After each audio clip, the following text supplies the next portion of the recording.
सोनम वांगचुक सरांना पण जेव्हा यांनी महिनोमध्ये जेलमध्ये टाकलं होतं, काय म्हणून टाकलं होतं? अँटी नॅशनल पाकिस्तानी म्हणून जेलमध्ये मी एक म्हणतो, मग ठीक आहे, मला जेलमध्ये टाका, इथं जेवढे मुलं मुली बसले सगळ्यांना जेलमध्ये टाका, पण धर्मेंद्र प्रधानचा राजीनामा घ्या. आम्ही सगळे जेलमध्ये जायला तयार आहे, पण धर्मेंद्र प्रधानचा राजीनामा घ्या.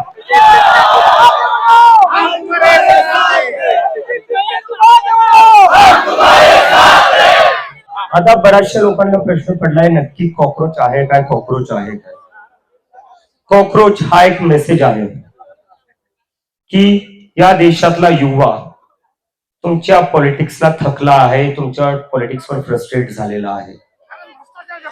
या सिस्टमवर गिव्हअप केलेला हा कॉक्रोच आहे.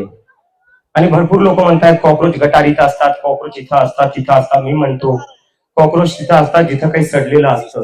सिस्टम सडलेलं आहे, त्याला नीट करावं लागेल, त्याला नीट करावं लागेल, आणि त्याला कॉक्रोच आता नीट करणार.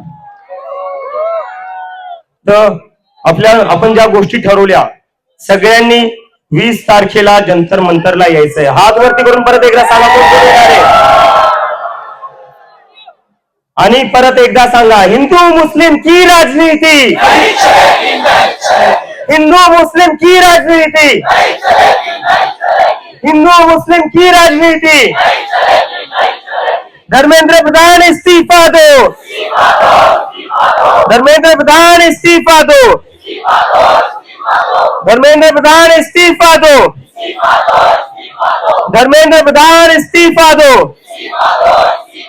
धर्मेंद्र प्रधान इस्तीफा दो, धर्मेंद्र प्रधान इस्तीफा दो, धर्मेंद्र प्रधान इस्तीफा दो, धर्मेंद्र प्रधान इस्तीफा दो, धर्मेंद्र प्रधान इस्तीफा दो, धर्मेंद्र प्रधान इस्तीफा दो.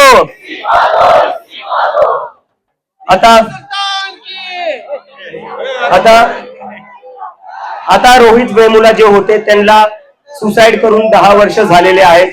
आपण सगळे 2 मिनिटं, रोहित वेमुला जे होते एक स्टुडंट ज्यांना या सिस्टमच्या फेलियर म्हणून सुसाईड करावी लागली होती, त्यांच्यासाठी आपण 2 मिनिटं मौन धारण करूया आणि त्यांना श्रद्धांजली देऊया. बसून राहा प्लीज, बसून राहा.